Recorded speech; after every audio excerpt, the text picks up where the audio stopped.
Hey, history buffs! Ever wondered how the Ottomans managed to dominate Southeast Europe, the Middle East, and North Africa from the 14th to the 17th centuries? Let's dive into the key tactics behind their unstoppable conquests. First up, superior military organization. The Ottomans had the Janissaries, elite infantry troops taken as Christian youths through the Devshirme system, trained to be fiercely loyal to the Sultan. They were the backbone of the Ottoman military. Then, there was the Timar system. Land was granted to cavalry soldiers, known as sipahis, in exchange for military service. This ensured a steady supply of cavalry and integrated local governance with military needs. Next, the Ottomans were pioneers in the use of gunpowder and artillery. They adopted gunpowder weapons early on, using cannons and muskets in both sieges and field battles. This gave them a significant edge over their enemies. Their powerful siege artillery, like the massive cannons used in the siege of Constantinople, could breach the walls of fortified cities, making them a formidable force. Now let's talk about their strategic sieges and naval power.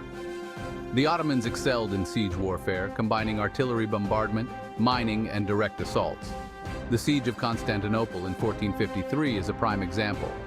Their naval dominance in the Mediterranean and along the North African coasts allowed them to transport troops, cut off enemy supplies, and conduct amphibious operations. The Ottomans also mastered psychological warfare and diplomacy.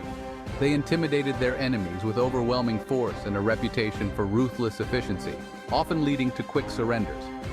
They skillfully used diplomacy to form alliances, secure truces, and isolate their enemies, negotiating with local rulers and using marriage alliances to stabilize their conquests. Flexibility and adaptability were also key to their success. The Ottomans adapted their tactics to different terrains and enemy strategies.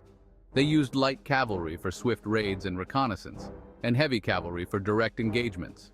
They integrated local forces and administrators into their system, reducing resistance and providing continuity in newly conquered territories. Let's look at some key campaigns and battles. In the Siege of Constantinople in 1453, Sultan Mehmed II used massive cannons to breach the city walls, combined land and naval assaults, and employed psychological tactics to demoralize the defenders. At the Battle of Kosovo in 1389, the Ottomans effectively used their cavalry, with light cavalry skirmishing and heavy cavalry delivering decisive charges, while disciplined Janissaries held the center. In the Battle of Mohacs in 1526, Suleiman the Magnificent combined infantry, cavalry, and artillery, flanked Hungarian forces, and achieved a decisive victory.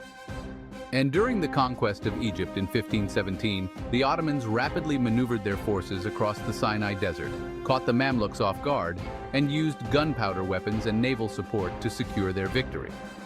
The Ottoman Empire's expansion was driven by innovative military tactics, effective use of gunpowder and artillery, strategic sieges, and strong naval power.